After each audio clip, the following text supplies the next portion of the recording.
If this is the bait, you can imagine the size of fish we're going to catch today. Hey, I'm Bob Murray. This is Delaware Valley Outdoors. Stay tuned. It's going to be a good one.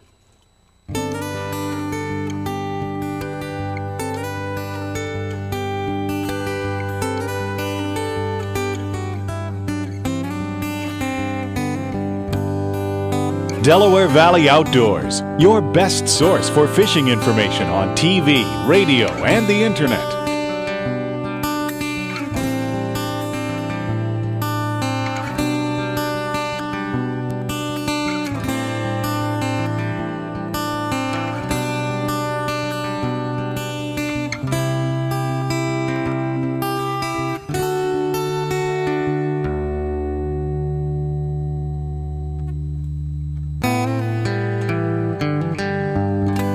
Nice bass.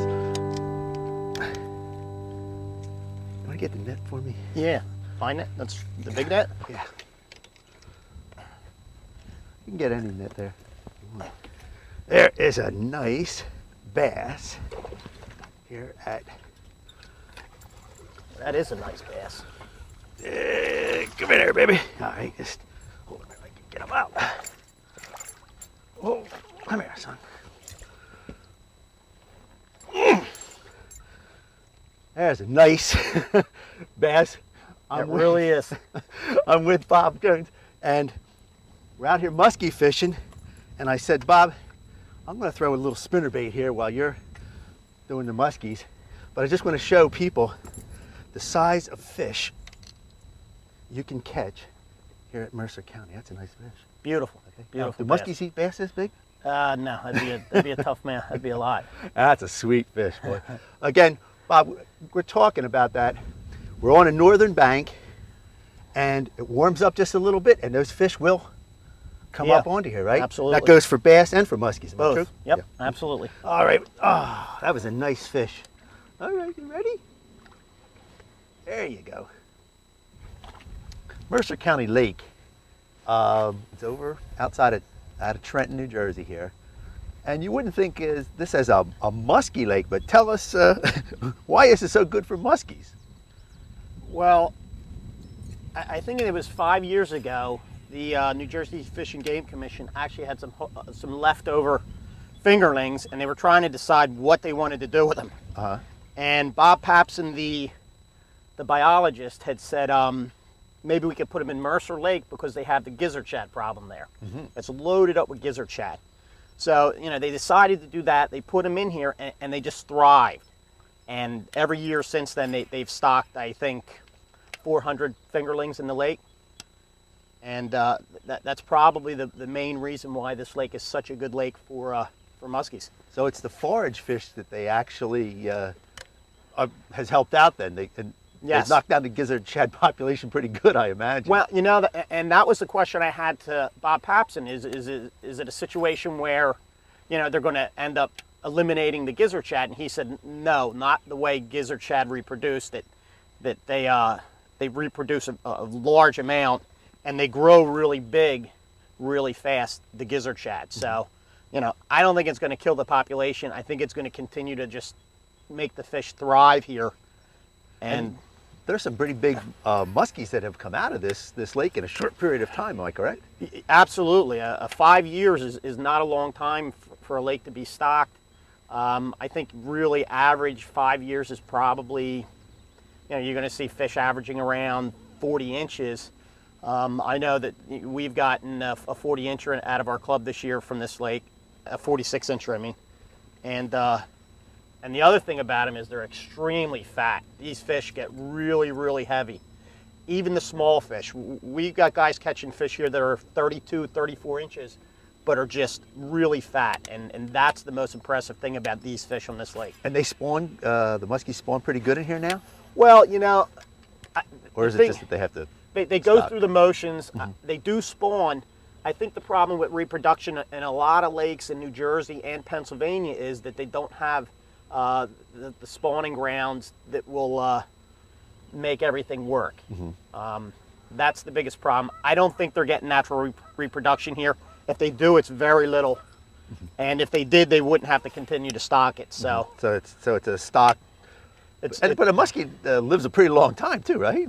Yeah, I mean, a 50-inch muskie probably is 25 years old. Yeah.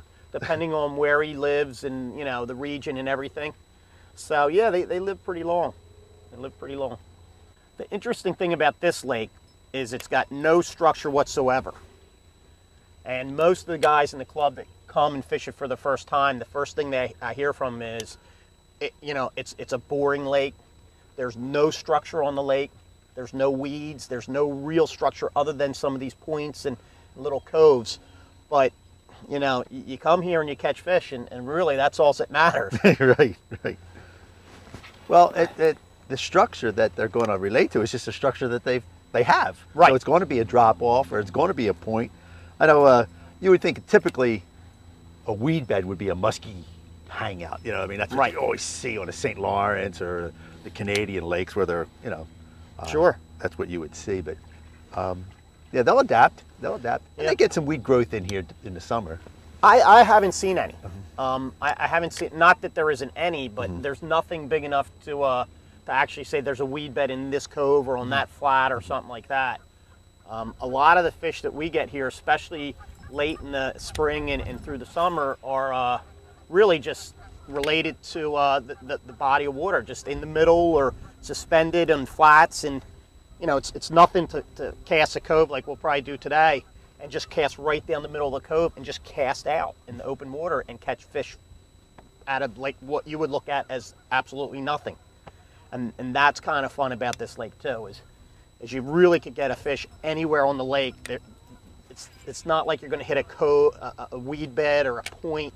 You can hit your structure that and then you can go right out to the middle of the lake and let the wind blow you down the middle of the lake and cast and get a fish right out of the middle of the lake. And that's kind of neat, I think. We usually do a figure 8 at the side of the boat, and the reason being is these fish, especially in this dark water, will follow right up to the boat and not actually grab the lure unless you go into a figure 8. A lot of times what they're doing is they actually have to turn themselves to realign themselves with the lure. I see. So they can come in and grab it. But typically we would do a figure 8 on every cast that you can. Towards the end of the day, it gets a little tougher. We're fishing out here in, I'm going to say early spring this time of the year. Is this your favorite body of water, Bob, or what's the seasonal patterns that you find for local lakes? Well, last year this was my best lake, especially in the spring. This lake's a good lake pretty much year round, but I have seasonal lakes and seasonal bodies of water. Blue Marsh in Pennsylvania is a great body of water in the spring. Once the temps start getting higher towards summer, I'll go to like a Beltsville, where it's a little more north. The waters aren't warming as fast. And then come fall, I kind of go towards rivers, the Delaware River, the Susquehanna River, those areas, just because I think the river fish just seem to be a little more aggressive in the fall than the lake fish. I've done good here in the winter though also. My best day last year was the day before Christmas.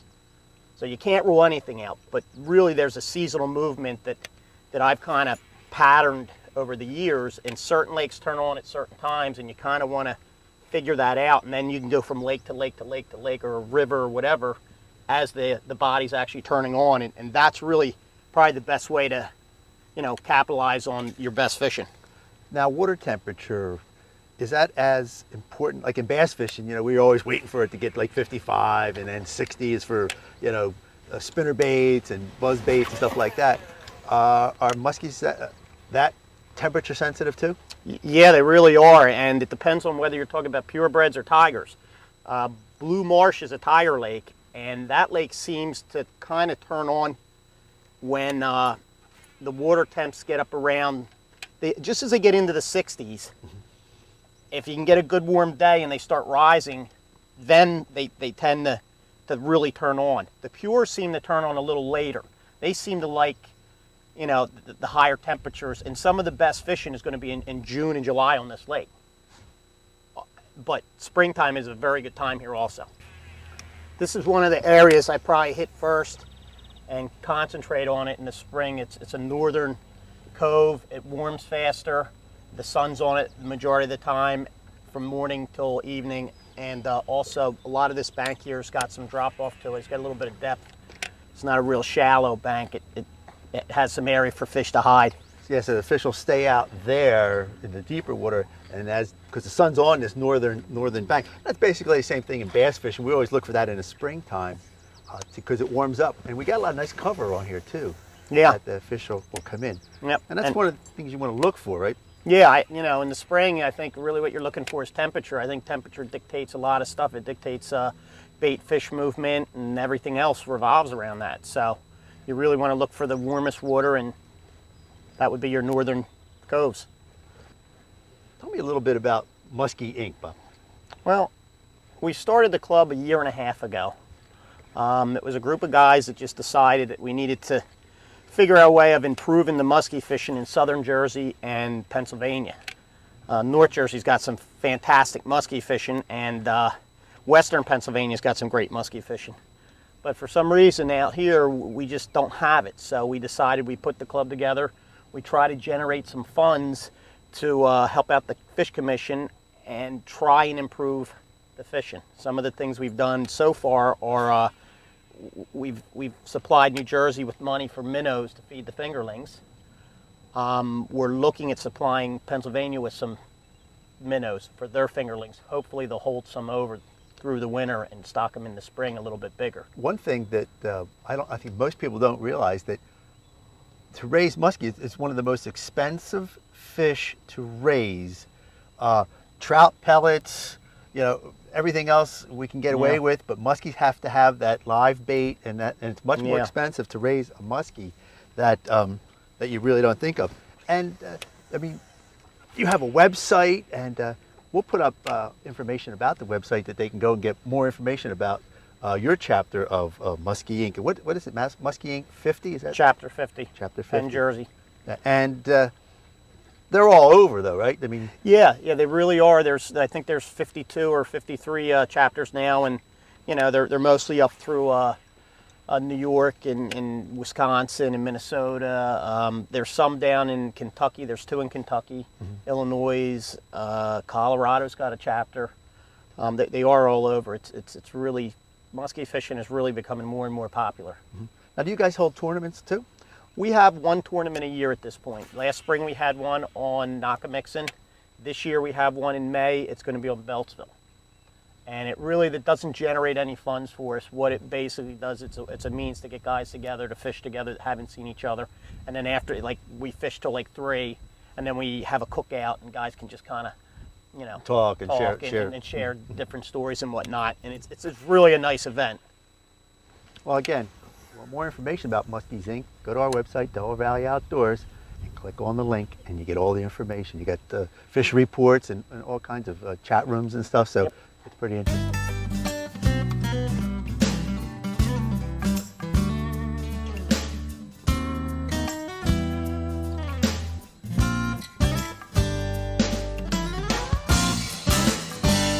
This is a spot we look for a lot of times.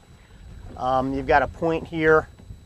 It's right adjacent to probably the deepest water in the lake, and the fish tend to hang in the deep water, and they'll move up on the point to feed and then move back out when they're done feeding. So a lot of times we like to hit these points and work in and around, all the way around, that start at the one side, just swing all the way through and finish up at the end. And this point here on this lake, you're looking at points in any lake, in a sense.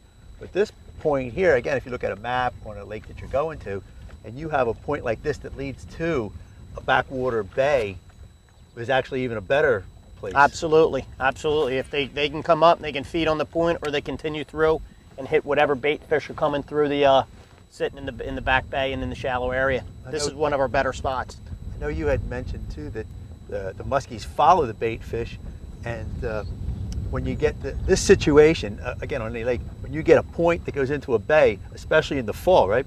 Yeah, especially in the fall, they'll tend to follow whatever bait fish are starting to spawn in the fall, and they'll just move around with the bait fish, and they'll just hang with them, and when they want to feed, they'll feed on them, and when they're done feeding, they'll just sit back. But as the bait fish move, they'll just kind of move with them until they're ready to feed again, and then they'll just feed again.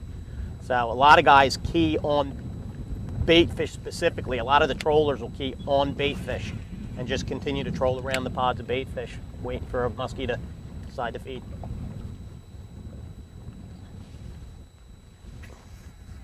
That's a nice lure you have that work in there, Bob. Is that a wooden lure or is that plastic? It's wood. It's a reef hog, and any serious muskie fisherman probably has at least 5 of them. The neat thing about it, at least in my opinion, is that because it's made of wood, they all act a little different because of the density of wood. One may have a wide swing, another may have a real tight swing, one may ride higher, one may ride lower, some of them shoot up and down. So if you buy 6 of them, essentially you could actually be buying 6 different lures.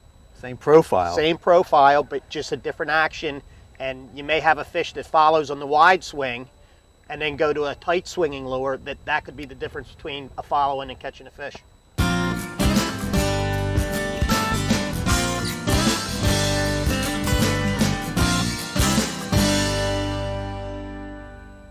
Bob, we're here with the tackle box section of the show, and inside that box there's an awful lot of baits. I asked you to pull out some of the basic baits that if you're going to go out musky fishing, you got to have in your box. When we start out, what do we have here? That's your basic bucktail spinner, single hook, rubber tail. Some of them have hair, some of them have rubber. It's not that important, but I personally like the single hook. Mm-hmm. This is when I think of musky fishing. Probably the first bait that people use or they remember the big bucktail spinners. Yeah, it's probably one of the more popular baits. Mm-hmm. Now, do you fish, and since it's got a single hook and the other ones have trebles, do you fish this more in a weedy spot, or do you kind of, doesn't really matter? No, not necessarily. I like the single hook as a better hooking percentage, so that's why I go with the single hook. Mm-hmm. Color-wise? Personal preference. Black? You like black? I love black. I love the chartreuse. Mm-hmm. Okay. Hey, now this looks like a little bigger bait than I would throw as for bass fishing. What do we have here?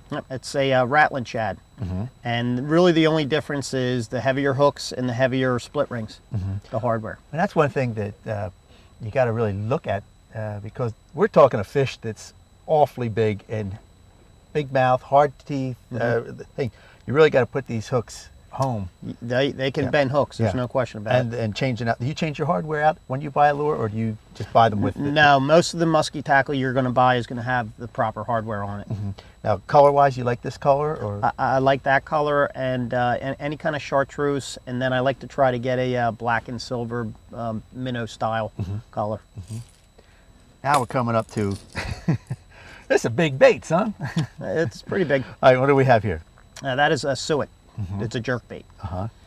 How do you work that now? Most people work it with pulls, and it comes in a slashing down motion and a back up. It's one of the more popular baits. A lot of people catch a lot of fish on it. And one of the things that we were talking about, it actually has the things in the back here to make it. Yeah, you actually can bend that down and make it go deeper, or tweak it to one side or another to make it kick to one side or another. You can play with that tail and actually get it to do different things and just kind of figure out what you like the most. Okay, now you picked out chartreuse. Is that your favorite color? I like a lot of chartreuse in my tackle box, and I like a lot of bright colors, but you know, a black colors, black and silver, or a sucker pattern's a good pattern too. That's a sucker pattern there. Okay, now this bait here is another. That is a reef hog. And color-wise? it's a sucker pattern reef hog, and it's more of a glider bait. It comes in sideways, side to side. And if you notice, I've got orange painted on the back of it, and that's my personal preference. I like to be able to have a visual on all my jerk baits so I can see what it's doing. Otherwise, I start to lose confidence in what's going on. Okay, so you're using this as your comp to see where where it's going and how it's working. Yep. Oh, that's interesting. That's interesting. Now, there's another big bait. What do we have here? That is a grandma, and you can troll them, and they're very good trolling. I usually use them for twitch baits. Now, when you say twitch bait, what does that mean? You're just twitching it down, and you're getting it to kick side to side and up and down, and it actually acts like an injured bait fish. And you like this again, you got a little bit of green, almost looks like a perch color in here, right? Yep. Yeah. Okay. And our last bait here, now this is, these baits have become popular with the rubber. Yeah. And what do we have here? That is a shallow invader, and it's a crankbait, and really with that, all you need to do is just reel it in on a steady retrieve, and that tail kicks out really wide. It really looks like a live fish. Yeah, and one of the things that all these baits have a basic in common is a contrast between a light and a dark. Right. You got a dark back, a light bottom. I think that's really important. That goes with bass fishing too. You want some kind of contrast in your baits. You know, one of the things you had mentioned, it's so much you got to tackle, but boy, things break loose when you got a big fish on. Yeah. And you need some other equipment Yeah. to do that. One thing, let's just talk about the rod and the reel combination. Obviously, you beefed it up. You got a nice big reel here. What do you got on here? That's a Calcutta 400. I think it is at 400. We've got 80-pound tough line, and the rod is a 7-foot medium heavy action rod. Now, you got braided on here. Lo- Tell us why you like the braid. I love to braid it. The braided, it doesn't have memory to it like monofilament has, and it lasts a long time. Plus, it's got zero stretch. So when you're trying to drive hooks into a bony mouth of a muskie, that's going to give you more power. And as far as leaders go, talk about a little about the leaders. That Well, you usually with my jerk baits, I like to use the wire, solid wire leaders, and I'll get it and I'll twist them myself with the heavy hardware, the Sampo's barrel swivels, and the snaps. and then A lot of the crankbaits, I'll use the fluorocarbon. why fluorocarbon? You know, it's less visible and it's a lot more flexible. I think it gives the crankbaits, it doesn't restrict their movement. And pound test on the fluorocarbon, you said? It's like 80, 90 pound. It depends on your personal preference. All right, one of the things that you brought on the boat today was this net that is, right, when Yep. things break loose, and you got to, don't forget, these fish are, 30, 40, Yeah. sometimes 50 inches, which Yep. is the big ones. Yep. You got to have a net that'll do the job. This is a really strong net Yeah. and long handle, and you need this. You can't use a Yeah. flimsy, because No. you'd hate to, really, you have to do all that hard work and casting Yeah. and casting and casting. Finally get a fish on. And what you want to look for in a net is you want to get a big hoop, but even more important is the net needs to be very deep. You need to be able to get the fish in and have it have enough room to move around and not get bound up. Sometimes they'll get caught on the netting and wind up. So you want something the really- more you want enough net so if it winds up, you can unwind it. Okay, two other things that you said are very important. Very important. This is the hook cutters. when you get a big If a fish. fish has got the hooks in its mouth and you can't get them out or they're too deep, you shouldn't hesitate to just cut the barb off so that you can back it out. Yeah, and you can always put it's- another hook on. You can always put another hook on, and really the safety of the fish is the most important thing. And here's another one you need is the If the hooks are in deep, you'll be able to get them out without risking any injury to yourself. which is you got a lot of hooks and a lot of Very teeth going important. around there. You got to And- be careful. And the release part of it that's a big part of it, is not hurting the fish and not hurting yourself. Thanks, Bob. And that's the tackle box. Oh, baby. Come here, baby. Come here. Oh, look at that. Hey, look, I'm going to tell you something. Bob, take me musky fishing anytime, will you? Hey, I'm Bob Murray, Delaware Valley Outdoors. Go to our website for more information about musky fishing. We just got some good fish today. Two beautiful fish. And I'm telling you, what a day, what a day. Yep. Again, go to our website, Delaware Valley Outdoors. We can link over to Muskies Inc. Bob gives you all the information about Muskies Inc. 50. You want to join the Muskie people? These guys know it. Hey, I'm Bob Murray. I'll see you on the water. Whew, look at that bait.